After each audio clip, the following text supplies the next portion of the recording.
Qatar Airways and Airbus both saw some wins and losses in court last week.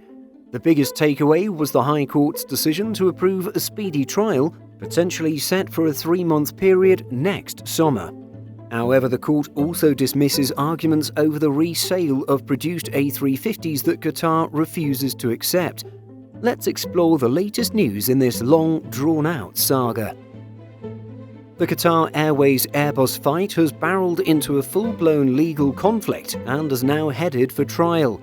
According to Reuters, the High Court in London has accepted Qatar Airways' argument that the question over the A350's protective covering is one of quote-unquote public interest and warrants a trial as quickly as possible. While this does not indicate anything about the final decision, the airline will see this as a win in its books. However, Airbus didn't leave the court empty-handed. Indeed, the judge allowed the European giant's request to not split the trial in two, removing the requirement for further technical analysis and accepting the current research. Additionally, Airbus will be allowed to keep trying to deliver planes to Qatar Airways and has the power to resell the jets if it wants to. With the contract still in place, Airbus will be able to claim economic damages from Qatar's failure to pay the fixed amounts it must. This could trigger massive payments were the case to fail next year and result in a loss for the Middle Eastern carrier. However, until then, Airbus is stuck holding onto a handful of A350 deliveries that are going nowhere.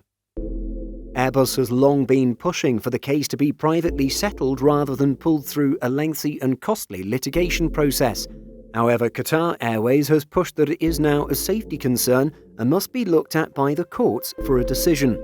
In the judge's view, this case has already been too acrimonious, with Judge Waxman saying, "At the moment, this case looks unsettlable. That might change. The costs for both sides are way over the top in my judgment. There is far too much time that's being spent here." Once a multi-billion-dollar partnership, Airbus and Qatar Airways are now openly accusing each other of fairly egregious acts. The airline accuses Airbus of risking lives, while Qatar Airways is accused of creating issues for their own economic interests. In a best-case scenario, the two sides would come to a compromise, allowing for some healing.